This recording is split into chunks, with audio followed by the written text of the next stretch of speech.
Alors, Hyundai présente la RM20E, sa nouvelle sportive électrique de 800 chevaux sur Clubic. Le salon de l'automobile de Pékin sera le seul ouvert cette année, et les constructeurs en profitent pour présenter leurs dernières nouveautés, quelques concept cars et autres prototypes. Hyundai n'y a pas dérogé. Le constructeur coréen a présenté la RM20E, une voiture de sport électrique homologuée pour la route et inspirée de la voiture de course de la marque, le Veloster N ITCR. Cette Hyundai est électrique et développe l'équivalent de 800 chevaux, soit près de 600 kW. Elle a été réalisée par l'équipe d'ingénieurs de la division N de Hyundai et montre l'évolution de la marque sur les gros motopropulseurs électriques et l'optimisation de châssis, autant pour la route que pour le circuit. Avec une telle puissance et un couple de 960 Nm, la RM20E est capable d'abattre le 0 à 100 en moins de 3 secondes et le 0 à 200 en 9 secondes 88. Effectivement, c'est de très bonnes performances.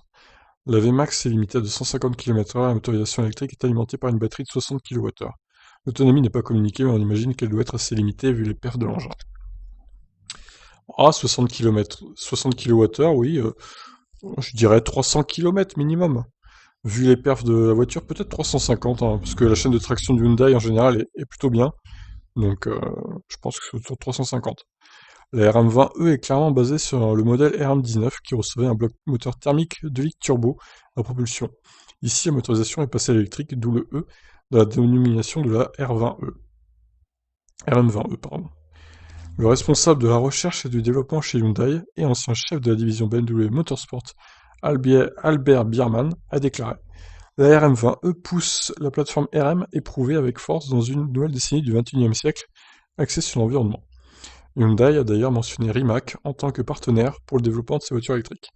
Rappelons à ce titre que la marque prévoit de porter sa gamme de véhicules hybrides et électriques à 44 modèles d'ici à 5 ans. La RM20E permet donc aux constructeurs de progresser sur ses motorisations et sur la gestion de l'énergie et de la batterie. D'accord, donc par contre, question, est-ce que cette voiture serait commercialisée ou pas du coup?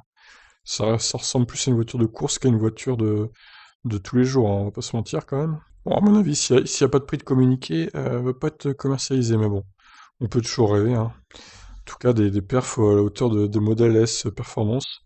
Donc honnêtement, ça envoie du bois carrément. Voilà, bah écoutez, je vous laisse réagir. Ciao ciao.